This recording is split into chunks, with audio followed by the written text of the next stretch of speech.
Assalamualaikum warahmatullahi wabarakatuh. Apa kabar teman-teman semua, para pejuang SKB CPNS Kemenak tahun 2019. Pada video ini saya ingin berbagi pengalaman saya ketika saya mengikuti SKB CPNS Kemenak tahun 2018 dan alhamdulillah saya dinyatakan diterima. Video ini juga melanjutkan video saya sebelumnya, yaitu tentang tips dan kisi-kisi praktek kerja untuk formasi guru. Untuk video ini saya ingin berbagi tentang wawancara. Nah, next video saya juga akan merencanakan membahas mengenai psikotes. Oke, yang pertama, saya mulai dari pertanyaan-pertanyaan awal yang sering ditanyakan teman-teman. Yang pertama adalah siapakah penguji? Nah, penguji ini sepengetahuan saya adalah para akademisi, dalam hal ini adalah dosen atau asesor atau pengawas madrasah, pengawas sekolah, dan juga pejabat-pejabat lain yang memang ditunjuk untuk melakukan pengujian pada tes wawancara ini. Pertanyaan kedua, apakah penguji wawancara itu sama dengan penguji praktek kerja? Ini bisa sama, bisa berbeda ya. Karena penguji itu sangat banyak sekali pengujinya itu, dan mereka saya kira mempunyai kapasitas yang sama. Penguji hari pertama atau pada saat wawancara saya lihat berbeda dengan penguji praktek kerja, berbeda orang maksudnya, tetapi mereka mempunyai kapasitas yang sama. Nah, ini akan sedikit berbeda untuk formasi dosen. Untuk formasi dosen, karena peserta itu langsung menuju ke satkernya, maka para pengujinya adalah dekan atau wakil rektor atau mungkin juga pejabat atau orang yang ditunjuk oleh kampus tersebut untuk melakukan pengujian terhadap peserta. Nah, berikutnya setelah tes psikotes waktu itu, panitia memberikan formulir portofolio, di mana formulir portofolio ini diminta peserta untuk mengisi dan diberikan pada saat tes wawancara. Apa saja isi formulir tersebut? Yang pertama adalah identitas peserta. Dalam hal ini yang diisi adalah nomor peserta, kemudian nama peserta. Berikutnya adalah akun media sosial, Facebook, Twitter, Instagram, kemudian buku yang dibaca, kemudian website atau situs yang paling sering dikunjungi, kemudian karya atau prestasi diri, kemudian aktif di lembaga pendidikan, organisasi kemasyarakatan, keagamaan, profesi, seni budaya, dan atau kegiatan kemasyarakatan. Formulir portofolio ini bisa teman-teman tulis tangan atau bisa teman-teman ketik ya. Boleh nanti diserahkan kepada para penguji. Nah, untuk formulir portofolio ini yang digali lebih jauh oleh para penguji itu adalah tentang karya atau prestasi diri, kemudian keaktifan di dalam organisasi kemasyarakatan. Untuk karya atau prestasi diri ini teman-teman bisa sebutkan apakah teman-teman pernah menjadi misalnya juara olimpiade guru, atau pernah menulis buku, atau pernah menulis jurnal, novel, dan lain sebagainya. Itu bisa dibawa. Kalau pernah menulis novel misalnya, maka novelnya bisa dibawa. Kalau pernah menulis jurnal, jurnalnya juga bisa ditunjukkan. Nah, untuk berikutnya adalah keaktifan di organisasi kemasyarakatan. Nah, ini teman-teman akan ditanya lebih jauh ya tentang peran Anda, peran peserta di dalam organisasi yang pernah diikuti itu. Bagaimana organisasi tersebut, itu akan ditanya lebih jauh oleh penguji. Berikutnya, mengenai tes wawancara. Nah, ini saya membagi menjadi 3 poin. Yang pertama, baca tulis Al-Quran. Yang kedua, praktek sholat. Yang ketiga adalah wawancaranya. Untuk yang pertama, tentang baca tulis Al-Quran. Untuk yang pertama, ini penguji meminta peserta untuk membaca ayat Al-Quran. Jadi penguji meminta peserta untuk membaca ayat yang sudah disebutkan oleh penguji. Kemudian peserta diminta untuk membukanya di dalam Al-Quran. Jadi peserta itu mencari ayat yang dimaksud, surat yang dimaksud, kemudian diminta untuk membacanya. Nah, ini butuh keterampilan dari teman-teman juga, bagaimana teman-teman bisa memperoleh atau mendapatkan ayat yang dimaksud secara cepat. Kalau teman-teman tidak terbiasa, tentunya akan kesulitan juga ya mencari ayat yang dimaksud. Nah, oleh karena itu teman-teman bisa latihan mulai sekarang. Berikutnya, bagaimana penguji meminta peserta untuk menulis ayat atau surat di dalam Al-Quran. Nah, ini ada dua kemungkinan teman-teman. Yang pertama, ayat yang dimaksud itu yang diminta peserta untuk menulisnya bisa merupakan surat yang diminta oleh penguji. Jadi penguji meminta peserta untuk menulis surat tertentu yang sudah ditetapkan oleh penguji. Nah, kemudian kemungkinan kedua, penguji meminta peserta untuk memilih surat apa yang sekiranya bisa ditulis oleh peserta. Ini tentu tergantung kepada masing-masing pengujinya, seperti itu. Nah, mungkin ada teman-teman yang tanya juga, ketika membaca ayat Al-Quran itu apakah ditanya tentang tajwid? Nah, pada saat saya tes dulu tidak sejauh itu teman-teman. Jadi kita hanya diminta untuk membaca ayat saja. Barangkali ketika kita membaca ayat itu, para penguji sudah bisa menilai kita dari bacaan kita. Nah, berikutnya tentang praktek sholat. Nah, ini ada dua kemungkinan juga. Yang pertama, penguji meminta peserta mempraktekkan sholat tertentu. Ini maksudnya penguji sudah menetapkan sholat apa yang harus dipraktekkan oleh para peserta. Kemudian kemungkinan kedua, penguji meminta peserta untuk memilih mempraktekkan sholat tertentu. Nah, kemungkinan kedua ini lebih enak ya. Jadi peserta bisa memilih mempraktekkan sholat apa. Tetapi memang kebanyakan adalah kemungkinan yang pertama, penguji meminta peserta mempraktekkan sholat tertentu. Dan biasanya sholatnya adalah sholat subuh. Mungkin ada teman-teman yang bertanya juga seperti ini. Kalau sholat subuh, kita menggunakan kunut atau tidak? Pada saat saya tes dulu memang pengujinya meminta saya untuk membaca kunut. Karena memang saya sudah terbiasa dengan kunut juga ya. Nah, seandainya tidak membaca kunut bagaimana? Ini saya sering sharing dari beberapa teman yang tidak membaca kunut. Ternyata nilai wawancaranya juga cukup bagus. Jadi bagi teman-teman yang berkeyakinan tidak menggunakan kunut, saya kira bisa bisa dilakukan seperti itu. Atau menurut teman-teman yang baiknya seperti apa?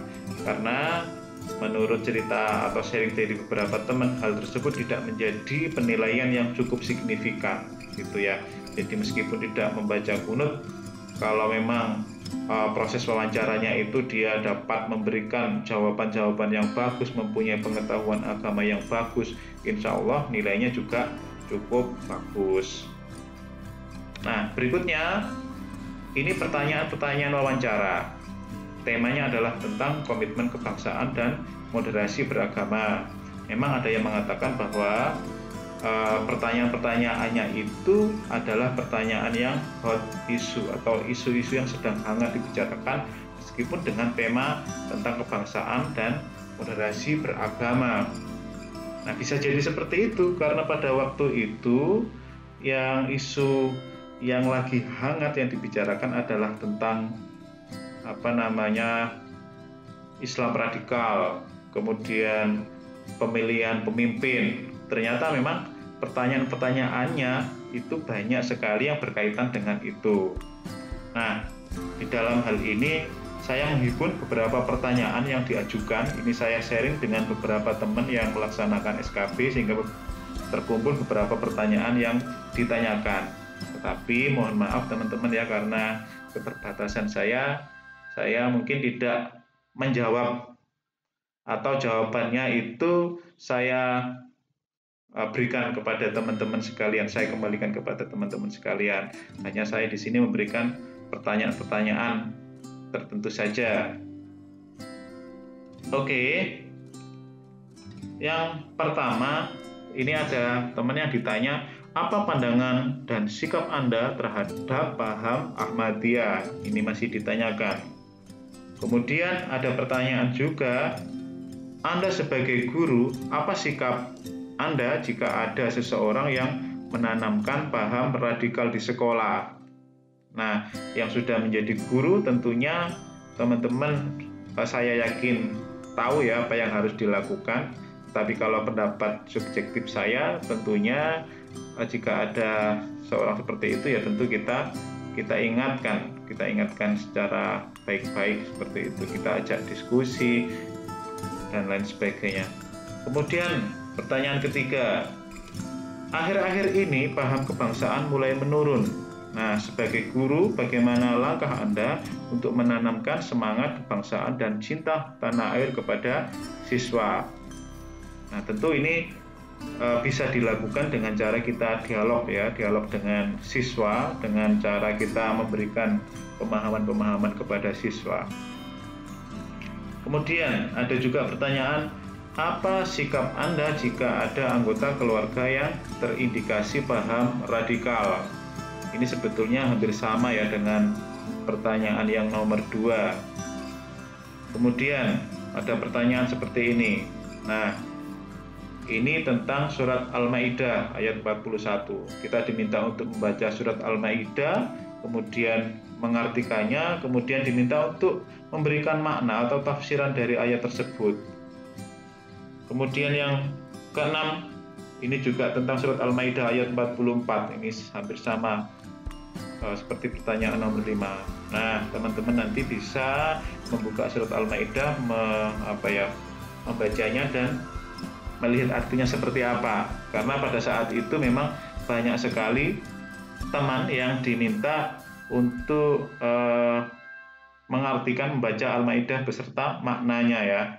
Nah, ini saya kembalikan lagi kepada teman-teman sekalian. Kemudian pertanyaan selanjutnya, apa pendapat Anda tentang resolusi jihad?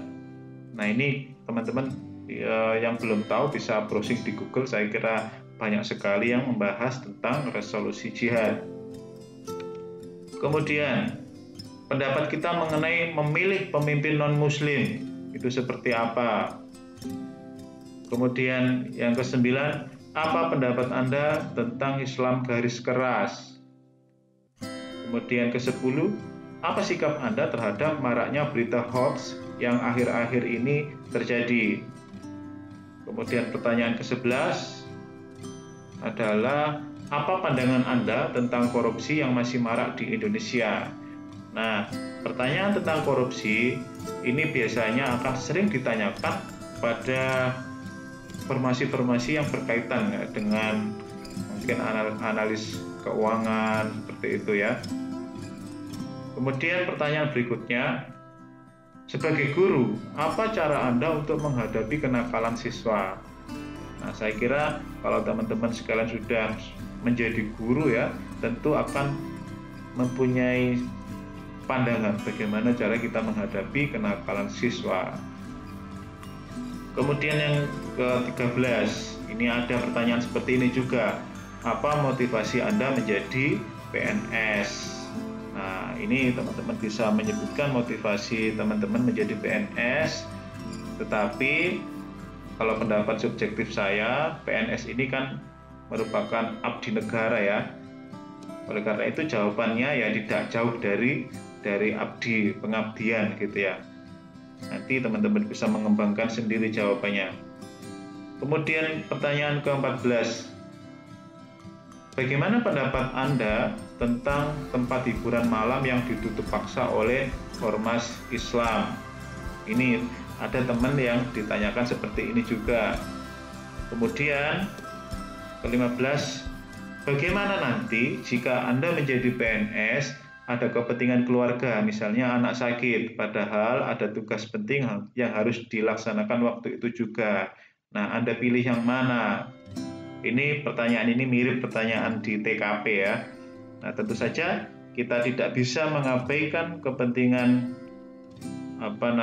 kepentingan tugas.